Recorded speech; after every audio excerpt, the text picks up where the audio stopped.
రాజుల్లో 14 దోషాలు, వాటిని విడిచిపెట్టాలని వాటి గురించి నారద మహర్షి ఇలా చెప్పాడు.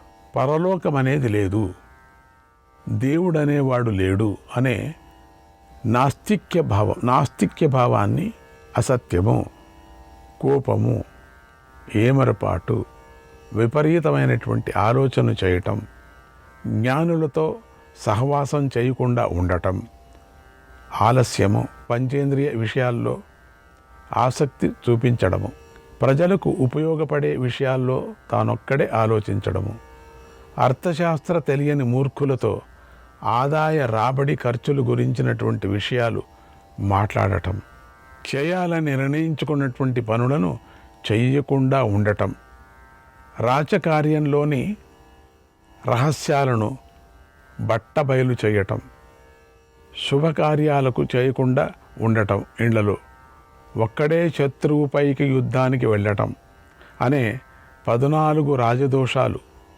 ఈ దోషాలను విడిచిపెట్టాలి. వీటి వల్ల రాజు నష్టపోతాడు, విడిచిపెట్టాలి ఇవంతా కూడా అని చెప్పాడు. నువ్వు చదువుకున్న వేదాలు సఫలమయ్యాయా? వేదాల్లో చెప్పిన ప్రకారంగా నడుచుకుంటున్నావా? నీ ధనం సఫలమైందా? నువ్వు సంపాదించిన ధనాన్ని సక్రమంగా వినియోగిస్తున్నావా? నీ స్త్రీలు సఫలమయ్యారా? వారి కోరికలు తీరాయా? వారు సంతోషంగా ఉన్నారా? నీకు సహకరిస్తున్నారా వాళ్ళందరూ? నీ శాస్త్రజ్ఞానం సఫలమైందే? రాజ్య క్షేమం కోసం ఉపయోగపడుతుందా అని అడిగాడు. ఇది నారద మహర్షి ధర్మరాజుకు చేసిన బోధ. ఇందులో చాలా రాజనీతి ఉంది, అంతర్లీనంగా లోకనీతి కూడా ఉంది. అందరూ తెలుసుకోవలసినటువంటిది ఇది. మహాత్ముడు నారద మహర్షి ధర్మరాజుకు బోధించేటువంటి ఈ బోధన అత్యద్భుతమైనటువంటి సభాపర్వం. మహాత్ములు చేసే బోధ ఇలాగే ఉంటుంది, కూడా చిత్రంగా ఉంటుంది. ధర్మరాజుకు మహర్షి పలికినటువంటి చివరి మాటలు అర్థం కాలేదు. ఇలా అడిగాడు, ఓ మహర్షి, వేదాలు సఫలమవటం అంటే ఏమిటి? స్త్రీలు ఎలా సఫలమవుతారు? శాస్త్రజ్ఞానం ఎలా సఫలమవుతుంది? ఇందులో గల అంతరార్థాన్ని స్పష్టంగా తెలపండి అని అడిగాడు. ఇప్పుడు నారద మహర్షి చెప్తున్నాడు, ఓ ధర్మరాజా, నువ్వు నిత్యము అగ్నిదేవుణ్ణి పూజిస్తూ నిత్యాగ్నిహోత్రాది యాగాలు చేయటం వల్ల వేదాలు సఫలమవుతాయి. నువ్వు సంపాదించిన ధనాన్ని కొంత దానం చేయాలి, కొంత అనుభవించాలి. అప్పుడే నీ ధనానికి సఫలత్వం కలుగుతుంది. స్త్రీకి సంతోషం కలిగించటంతో సంతానం వల్ల సఫలత్వం అవుతుంది, లభిస్తుంది. మంచి శీలాన్ని, మంచి ప్రవర్తనను కలిగి ఉండటం వల్ల శాస్త్రజ్ఞానానికి సఫలత్వం లభిస్తుంది అని ధర్మరాజును చూసి మళ్ళీ ఇలా ప్రశ్నించాడు. రాజ్యానికి వాణిజ్యం అత్యంత ప్రధానమైంది కనుక దీనికి సంబంధించిన ప్రశ్నలు విడివిడిగా ఇలా అడిగాడు. పన్నులు వసూలు చేసే నీ సేవకులు లాభాల కోసమని దూరదేశం నుండి వచ్చినటువంటి వ్యాపారుల దగ్గర పన్నులను సరిగ్గా వసూలు చేస్తున్నారా? ఎక్కువగా ధనాన్ని గుంజటం లేదు కదా? వాళ్ళ దగ్గర నుంచి గుంజి కొంచెం వాళ్ళు కాస్త పెట్టుకొని నీకు కాస్త ఇస్తున్నారా కమిషన్ లాగా? అది లేదు కదా. వ్యాపారులను పీడించకూడదు కదా. సరైన పన్నునే గ్రహించాలి, అప్పుడే వాణిజ్యం వృద్ధి చెందుతుందని తెలిపాడు. దూర ప్రాంతం నుండి వచ్చినటువంటి వ్యాపారులు నీ నగరంలోనూ నీ రాజ్యంలోనూ ఆదరించబడుతున్నారా? జనానికి ఉపయోగపడే సామగ్రినే అమ్ముతున్నారా? వాళ్ళు పన్నులు వసూలు చేసే సేవకులను మోసగించడం లేదు కదా అన్నాడు. ఇతర దేశ వ్యాపారుల విషయంలో తగు జాగ్రత్తలు తీసుకోవాలి, వారి యొక్క కదలికలపై దృష్టి పెట్టాలని చెప్పాడు. ధర్మాన్ని, అర్థాన్ని తెలిసిన పండితుల మాటలను వింటున్నావా? అర్థశాస్త్రంలో పండితులైనటువంటి వృద్ధుల మాటలను వింటున్నావా అని అడిగాడు. రాజ్య ప్రయోజనాల కోసం, అభివృద్ధి కోసం వీరి మాటలు వినటం మంచిది. అందుచేత మంచి మాటలు మళ్ళీ మళ్ళీ చెప్పినా దోషం ఉండదు కదా. వ్యవసాయం వల్ల వచ్చే ఫలాలు, పుష్పాలను, గోవుల నుండి వచ్చేటువంటి పాలు, నెయ్యి పదార్థాలను నువ్వు ఉపయోగించటానికి ముందుగా విప్రులకు సమర్పిస్తున్నావా అని అడిగాడు. ముందుగా దేవుడులాగా ఉండేటువంటి విప్రులకు, బ్రాహ్మణులకు ఇచ్చిన తర్వాత నువ్వు తీసుకోవాలి. విప్రులు చేసేటువంటి ప్రార్థన వల్ల లోకానికి శుభం కలుగుతుంది కనుక వారిని గౌరవించమని చెప్పాడు. నువ్వు పోషించే శిల్పులందరికీ ఒకేసారి 4 నెలల వరకు సరిపడే వేతనాన్ని ఇస్తున్నావా? వారికి కావలసిన వస్తువులను ఇస్తున్నావా అని అడిగాడు. శిల్పులను పోషించాలి, వారి వల్ల రాజ్యానికి లాభం చేకూరుతుందని చెప్పాడు. కచ్చిత్ కృతం విజానీషే కర్తారంచ ప్రశంససి సతాం మధ్యే మహారాజ సత్కరోషి చ పూజయన్ను. మహారాజా, నువ్వు నీకు ఉపకారం చేసిన వారిని మర్చిపోతున్నావా? మీకు మేలు చేసిన వారిని సజ్జనుల సమక్షంలో ప్రశంసిస్తూ కృతజ్ఞత తెలుపుకుంటూ సత్కరిస్తున్నావా అని అడిగాడు.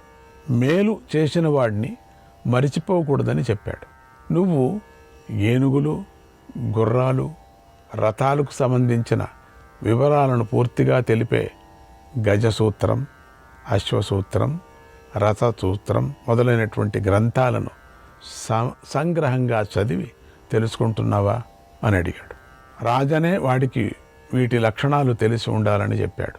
నువ్వు మంత్రబలంతో అస్త్రాలను ప్రయోగించి శత్రునాశనం చేస్తున్నావా? వేదోక్తంగా శిక్షను విధించి శత్రునాశనం చేస్తున్నావా? అలాగే సర్వవిధ విష ప్రయోగాలను తెలుసుకొని శత్రువులను నాశనం చేయటానికి ఉపయోగిస్తున్నావా అని అడిగాడు. రాజు ఈ విద్యలను తెలిసి ఉండాలి, వీటిని శత్రువులపై అమలు చేయటంలో నిపుణుడై ఉండాలి. ఎన్ని నీతులు చెప్తున్నాడు! అసలు ఇవన్నీ సామాన్యులకు జ్ఞాపకం ఉంటుందే?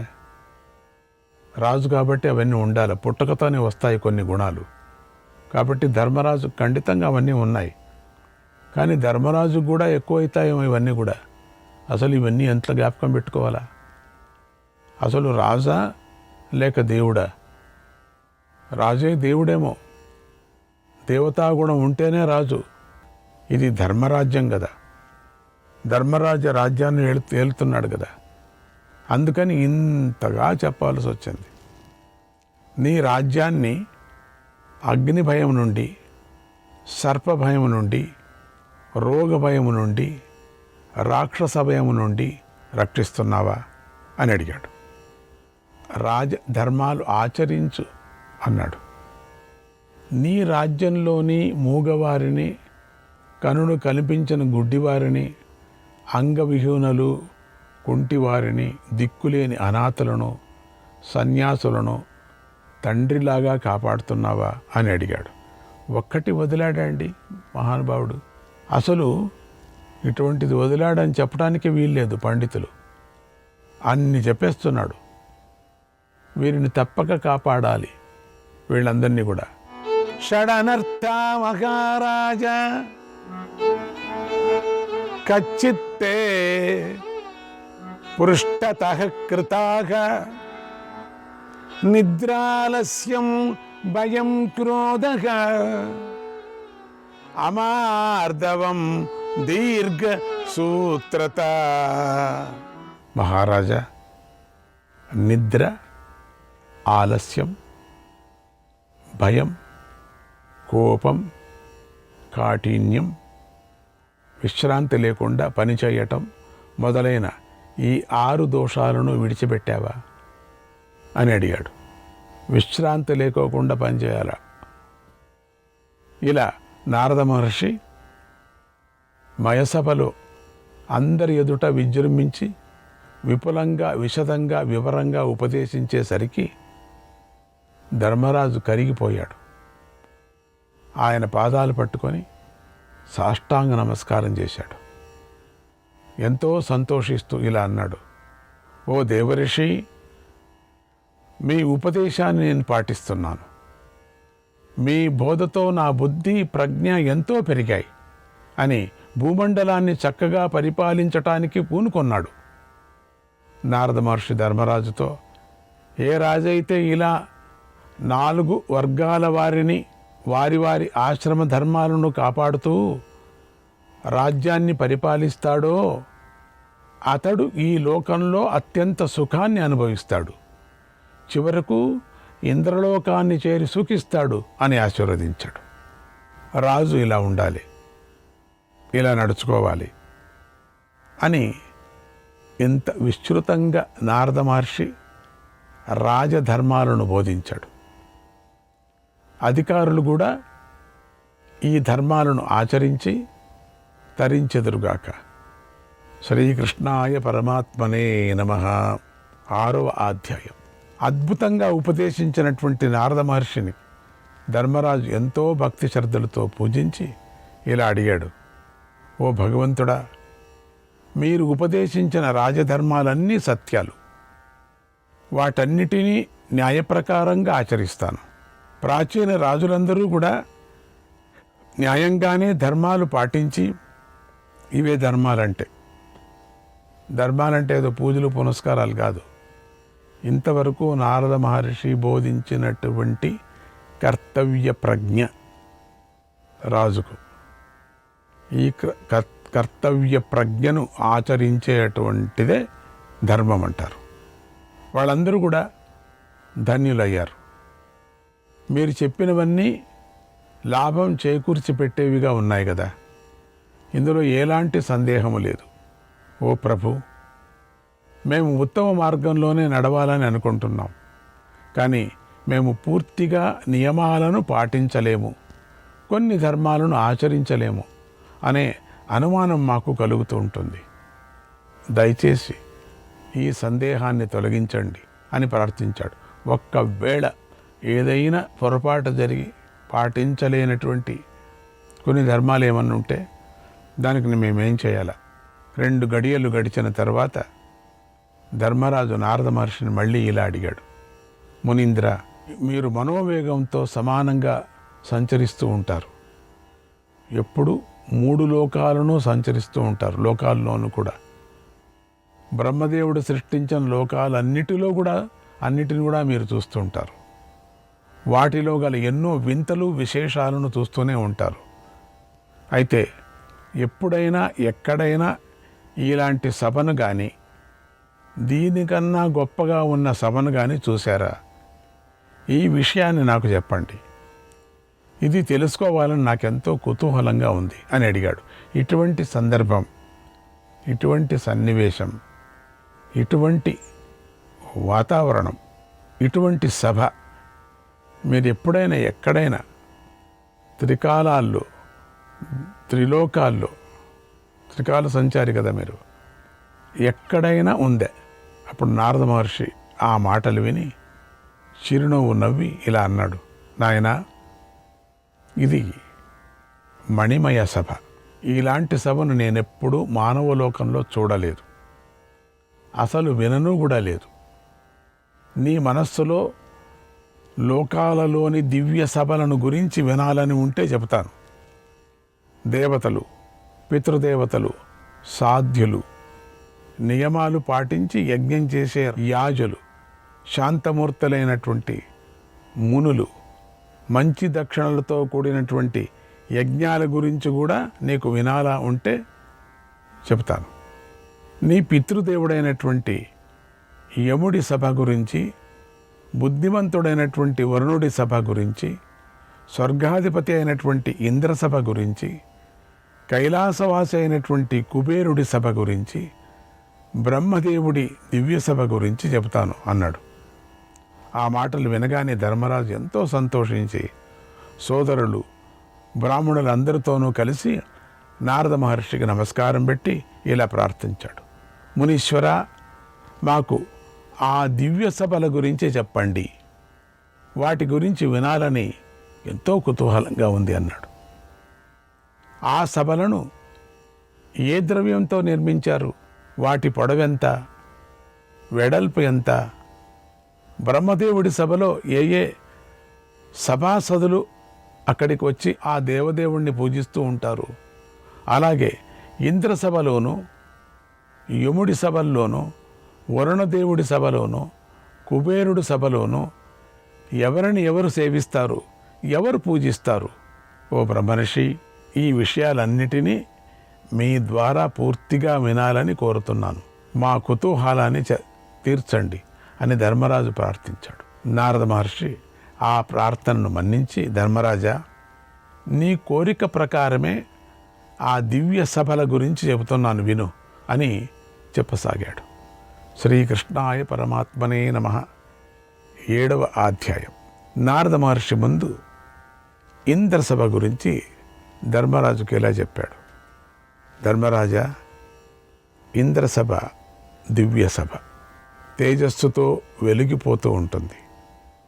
ఇది విను. ఈ సభ వివరణ ఎవరు వింటారో వాళ్లకు లోపల సుఖమైనటువంటి ఒక సౌందర్యము ఏర్పడుతుంది. సౌందర్యం అంటే అలంకారం కాదు, మనశ్శాంతి. సూర్యుడి తేజస్సుతో సమానంగా ప్రకాశిస్తూ ఉంటుంది. ఆ సభను విశ్వకర్మ సృష్టించాడు. అది 100 యోజనాల వెడల్పు కలిగి ఉంది. ఇది ఏందేదో చిన్నది. 150 యోజనాల పొడవు కలిగి ఉంది. 5 యోజనాల ఎత్తు కలిగి ఉంది. ఆకాశంలో సంచరిస్తూ ఉంటుంది. ఎక్కడికి కావాలంటే అక్కడికి వెళ్ళగల కామగమన శక్తి దానికి ఉంది. ఆ ఇంద్రసభలో ముసలితనం ఉండదు. అందరూ యవ్వనులే ఉంటారు. అలాగే శోకంతో బాధపడేవారు ఉండరు. కష్టాలతో దుఃఖించేవారు ఉండరు. అసలు అక్కడ భయం అనేది లేదు. ఆ సభయే శుభం అయి ఉంది, శోభ అయి ఉంది. అక్కడ నివసించటానికి అందమైన భవనాలు ఉన్నాయి, మంచి మంచి సింహాసనాలు ఉన్నాయి, దివ్య వృక్షాలున్నాయి. ఆ సభలో ఇంద్రుడు తన భార్య అయినటువంటి సచీదేవితో కూర్చొని ఉంటాడు. అక్కడ సచీదేవి లక్ష్మీదేవి వంటి శోభతో విరాజిల్లుతూ ఉంటుంది. ఆ సభలో ఇంద్రుడు కిరీటాన్ని, ఎర్రని అంగదాలను ధరించి ఉంటాడు. వర్ణించలేని దివ్య రూపంతో వెలిగిపోతూ ఉంటాడు. నిర్మలమైన వస్త్రాలతోనూ విచిత్రమైన మాలలతోనూ ప్రకాశిస్తూ ఉంటాడు. లజ్జ, కీర్తి, కాంతులతో నిండి శోభిస్తూ ఉంటాడు. ఆ ఇంద్రుడి చుట్టూ మరుద్గణాలు నిలబడి ఉంటారు. గృహస్థులైన దేవతలు కూడా ఉంటారు. వారు ఆయనను నిత్యము పూజిస్తూ ఉంటారు. సిద్ధులు, దేవమునులు, సాధ్యులు, దేవతాగణాలు, మరుత్వంతులు బంగారు మాలలు ధరించి ఉంటారు. అందరూ ఇంద్రుడిని పూజిస్తూ ఉంటారు.